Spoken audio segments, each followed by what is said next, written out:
Es verdad que estamos otra vez en un tiempo de purezas, como dices, ¿no? Volvemos un poco al dogma y a la disciplina, aunque no creo que sea a lo mejor una tendencia mayoritaria, pero está ahí. Y mi tesis, aunque tiene ya 10 años de antigüedad, pues en ese sentido sí que creo que tiene una vigencia. Empieza por interesarse sobre este paradigma de lo híbrido desde la filosofía, ¿no? Desde Aristóteles, que investigaba la superioridad de algunos animales mitológicos precisamente por la combinación que tenían de capacidades y de aspectos físicos de los animales y de los hombres, ¿no? Y que ninguno de ellos por separado pues, conseguían tener esta capacidad. Pero llega hasta Latour, ¿no? Latour habla de que lo híbrido ya es inevitable, no hay cuestiones que no lo sean, ¿no? Las cuestiones importantes lo son. Y él dice en We Have Never Been Modern que la modernidad se inventa una ficción para separar lo social de lo tecnológico, ¿no? La tesis parte de una investigación inicial sobre la monografía de Fenton, que se llama This is Hybrid, que es el primer texto que encuentro que se ocupa específicamente de esta cuestión y es muy disciplinar, ¿no? Es un libro posmoderno que se dedica a estudiar algunos libros de la modernidad americana desde un punto de vista de la hibridación compositiva formal. Y a mí me sorprende mucho descubrir que no se alude para nada a las capacidades superiores de este híbrido bueno, que había descubierto la genética, ¿no? A principios del 19 y que se excluían específicamente, ¿no? Y muy voluntariamente. Es decir, la hibridación en la industria automovilística o la hibridación en la industria de la tecnología precisamente se hace con fines de un rendimiento mejorado, ¿no? Entonces, después de esta primera investigación, un poco, digamos, intuitiva, ¿no? Buscando algo que yo no terminaba de constatar, aparece el libro de Made in Tokyo. Aparece, digo, en mis manos, ya estaba, es un libro publicado en el año 2001, donde, aunque no se hace una mención explícita a la palabra híbrido, es una recopilación de híbridos, no, digamos, no arquitectónicos, en el sentido de que no son de autor de la ciudad de Tokio, ¿no? Y aquí ya sí que se hace referencia explícita a que la mayor diversidad y heterogeneidad de estas mezclas deriva en un mejor comportamiento ambiental.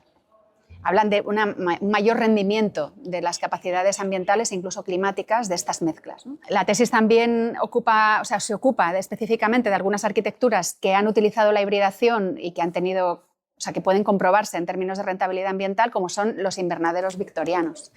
Son arquitecturas profundamente híbridas y pensadas desde esta hibridación, desde los sistemas del vidrio a los sistemas de la mampostería, y que en las primeras versiones, y esto lo hemos hecho mediante simulación 3D y con programas de comprobación termodinámica, estos primeros invernaderos, cuanto más dispares en sus configuraciones, ¿no? Por un lado, las que tenían que ver con la captación solar y las que tenían que ver con la acumulación térmica, mejor era su comportamiento. A medida que se van haciendo más grandes, los invernaderos se hacen más simétricos, más monumentales y pierden esta autonomía, esta capacidad como de comportamiento autónomo. Podemos encontrar, yo creo que numerosas composiciones como híbridas en la arquitectura contemporánea, ¿no? Siempre, yo creo que si tratas de dar respuesta a estas cuestiones, inevitablemente aparecen formas mestizas y realmente lo difícil es hacer una composición monolítica y homogénea. Eso requiere muchísima destreza. La tesis en realidad parte del híbrido, pero termina por encontrar una componente como operativa para el proyecto. Parte de entender que la eficiencia es un invento moderno y que ha sido superada por otro paradigma que es el de la redundancia, que es sobre el que la tesis se ocupa un poco más extensamente. La redundancia en realidad se toma de la teoría de la información y de la matemática. En principio se entiende como un parámetro negativo y que debe ser prescindible, ¿no? En el mensaje de la comunicación, y termina por entenderse que es necesario para asegurar una cierta resiliencia. Y también aparece en la teoría de la biología evolutiva como un componente que hace que algunas especies, por ejemplo los artrópodos, hayan evolucionado mucho más rápidamente que otros, y esto es algo interesante para la arquitectura porque tiene un componente formal precisamente por una componente repetitiva y diferenciada en la estructura de su cuerpo, ¿no? Entonces, para la Bienal de Venecia hicimos un trabajo muy bonito que era comparar los invernaderos victorianos con estas especies de artrópodos y encontrar cuáles eran los niveles de redundancia implícitos en ellos, ¿no? Son cuestiones aparentemente un poco marcianas, pero que han estado también en la arquitectura como presentes, ¿no? Por ejemplo, las estructuras hiperestáticas funcionan a partir de redundancias.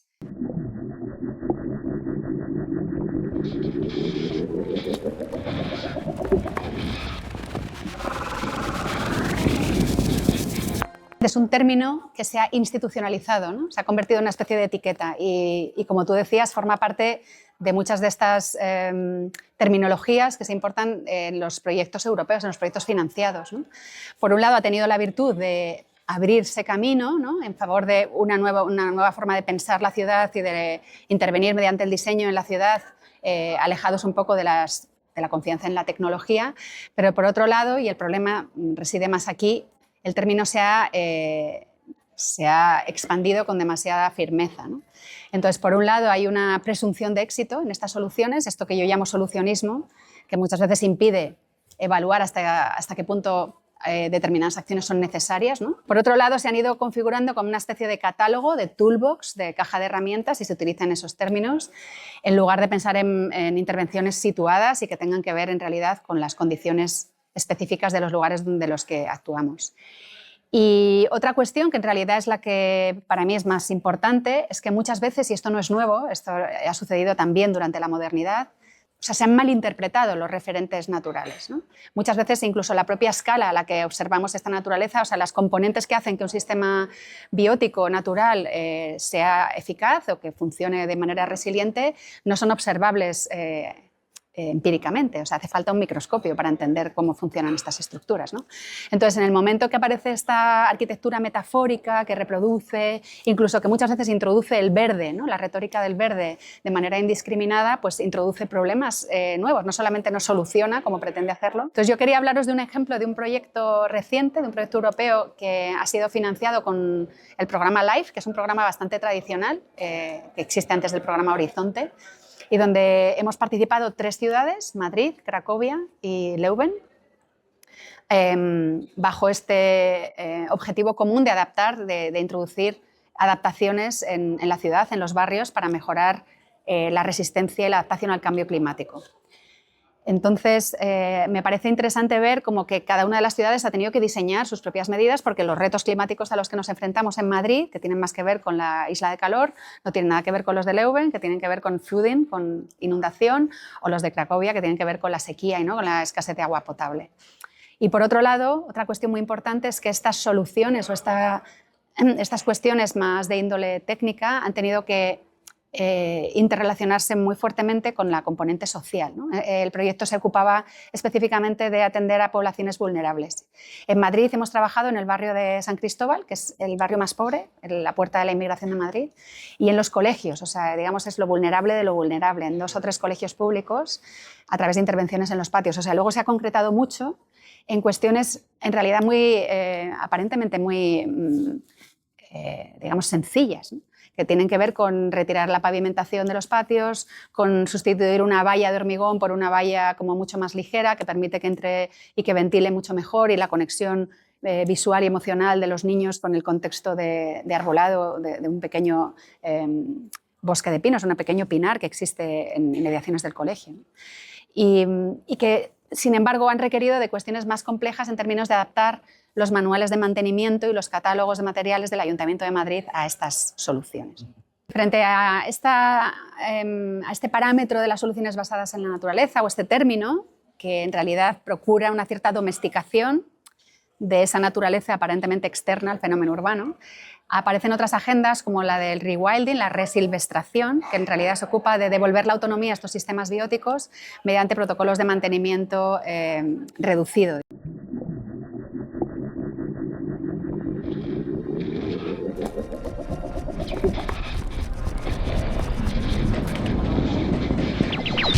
Yo creo que una de las palancas de cambio de este paradigma ha sido el entender que no se trataba tanto de una cuestión prescriptiva y de, digamos, excesivamente como impuesta a través de normas y de cuestiones que muchas veces no le atañían al proyecto, a ser una herramienta prestacional. Es decir, hay muchas maneras de llegar a estas cuestiones, no hay una formulación, no hay una cuestión, como decía, prescriptiva, ¿no?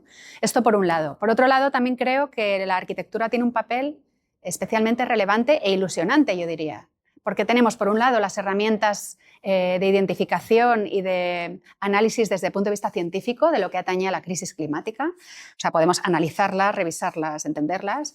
Y por otro lado, tenemos mecanismos de construcción de escenarios de futuros deseables. Esta cuestión de lo deseable ha sido señalada pues, por personas como Emilio Santiago, desde el CSIC, que habla de los retos de la crisis ecológica y habla del colapsismo. Dice que la información ecológica que nos llega a través de los medios acaba produciendo una parálisis, ¿no? La gente se desafecta de estas cuestiones. Entonces, el recomponer espacios para la reafección de la sociedad respecto a estas cuestiones, entender que todavía hay un espacio de acción posible y que hay una ciudad esperándonos o un futuro deseable y no solamente como, digamos, que nos podemos sostener de una manera más o menos mediocre, sino que hay pues esto alienta, produce, como decía, una capacidad más afectiva desde la sociedad a las cuestiones urbanas, pero también es capaz de modificar comportamientos que se producen solamente en el ámbito doméstico, como el reciclaje, y que, de no ser por esta cuestión, o sea, es decir, no hay normas que impidan, hay recomendaciones, ¿no? Entonces, en la medida que nosotros, como ciudadanos, como individuos, entendemos que estas cuestiones son relevantes, empezaremos a introducir estos cambios en nuestros propios hábitos, nuestras propias casas.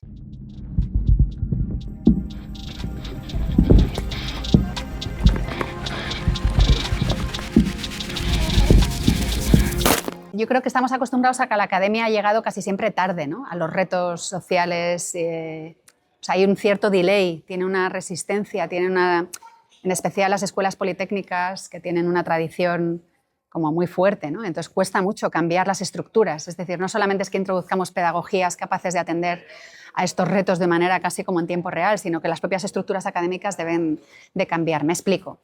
En el 2011 participé de un proyecto europeo otra vez, que es el proyecto Educate, Environmental Design for University Curricula and Architectural Training.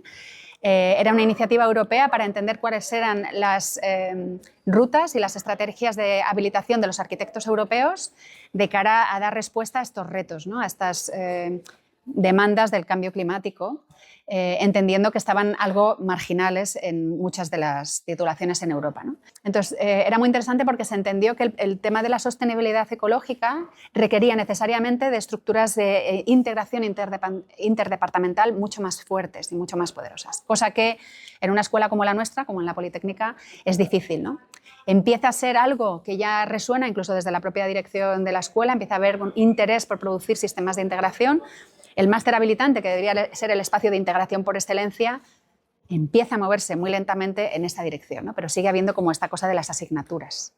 Entonces, realmente la cuestión ecológica debe ser atendida desde una agenda compartida y ampliamente relacional, ¿no? Para que realmente que tenga éxito. Entonces, ¿cómo se traslada esto a los estudiantes y cómo ellos mismos, que yo creo que ellos han crecido ya dentro de esta coyuntura y de esta crisis y por lo tanto creo que son, igual que son nativos digitales, también son nativos del cambio climático. Por lo tanto, hay una cierta naturalidad en su comprensión de estas cuestiones, ¿no? Pues por un lado, yo hablaría como de dos cuestiones que son fundamentales. Por un lado, la atención a las preexistencias, o sea, como una mirada muy atenta a lo que hay antes de que el arquitecto llegue, ¿no? Incluso desde el punto de vista de plantear el propio enunciado, ¿no? Una mirada crítica a lo que la arquitectura puede y no puede hacer, ¿no? Y de qué manera hacerlo. Por otro lado, una comprensión interescalar de esta cuestión, o sea, que no se refiere solo a cuestiones, diría, como de ámbito formal o geométrico, sino que tienen que ver, y precisamente la arquitectura es capaz de conectar el ámbito territorial, las cuestiones que acontecen en términos del movimiento, el tránsito de los recursos, por ejemplo, de los extractivismos, a cuestiones materiales y que tienen que ver con la mirada más micro, ¿no? Más atenta al comportamiento casi bioclimático de determinados materiales o configuraciones, ¿no? Entonces, estas cuestiones yo creo que son como relevantes. Por otro lado, el entender que la arquitectura es capaz de establecer sistemas relacionales y de comportarse como ciclos, ¿no? La atención al diseño del ciclo por encima del diseño de la forma. Esta cuestión de lo cíclico, de la capacidad ciclante de la arquitectura es prioritaria y es una de las agendas que estamos defendiendo desde el aula del máster habilitante, desde donde yo doy clase hace 6 años. Esta componente de la arquitectura como ciclo y que sea capaz de articularse en términos de producir un primer diagrama, un plan de acción, que luego la arquitectura es capaz como de organizar.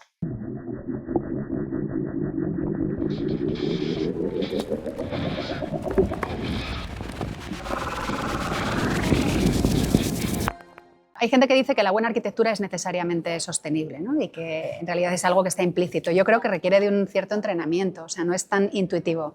De hecho, existe una palabra en inglés que es counterintuitive, o sea, contraintuitivo. Hay muchas cosas que requieren ser entrenadas, ¿no? Entonces, durante años, como decía, estas cuestiones han sido remitidas muchas veces a asesorías externas, a la de los propios estudios, ¿no? A las ingenierías, a cuestiones que eran remitidas muchas veces a cuestiones de cálculo o incluso de determinadas patentes que lo resolvían todo, ¿no? No ha sido hasta que ha empezado a entrar en la propia forma de proyectar, aludiendo a esta capacidad, como te decía al principio, prestacional de la propia arquitectura, cuando los cambios han empezado a tener éxito, yo creo. Entonces, en el estudio hemos empezado los primeros años, yo qué sé, desde el 2005 hasta el 2015, familiarizándonos más con las cuestiones de las arquitecturas pasivas, o sea, el recurso de las arquitecturas con sistemas flexibles, ¿no? Las lógicas un poco del bioclimatismo y de las defensas blandas, ¿no? Frente al clima y que tenían que ver pues, con el entendimiento de los recursos arquitectónicos más tradicionales y, por otro lado, una cierta especialización también a través de esta mirada a la tecnología, que también es necesaria, aunque no debe ir impuesta como necesariamente desde una agenda externa, ¿no? Pero realmente el cambio se produce cuando el proyecto se entiende como este espacio relacional entre ciclos, no solamente los energéticos, lo que tienen que ver también con el agua o con la energía, incluso con espacios para la biodiversidad y la relación con esas preexistencias de las que hablaba antes, ¿no? Con los espacios de mediación que son súper importantes, ¿no? Entonces, puedo hablar de dos ejemplos: el proyecto de Vergelaria, que es la nueva sede de Aguas de Murcia, que vamos a construir, espero, próximamente, que es un proyecto que reivindica un poco la construcción tradicional de las casas huerta, ¿no? Por ejemplo, o que incluso utiliza la cerámica, que es un material vernáculo, pero los transforma a través de un nuevo lenguaje, ¿no? Es una estructura amparada un poco en conformar un espacio de sombra, y son unas oficinas, por lo tanto hay una organización también como muy racional en todo el espacio de trabajo, y que bueno, el proyecto consigue un poco armonizar ambas cuestiones, ¿no? Y por otro lado, el proyecto de Riberas de Loyola, que son alojamientos dotacionales y que adquiere una configuración más ordenada, es casi más, te diría que recurre más a lo disciplinar, en el sentido que es un volumen plegado que se orienta hacia sur y que trata de evitar en lo posible invadir la radiación solar de las edificaciones vecinas, y recurre a un sistema de CLT precisamente para agilizar los tiempos de la construcción y de hacer como un proceso más limpio, más ágil, pero no es demasiado sofisticado, o sea, es un proyecto como bastante sencillo.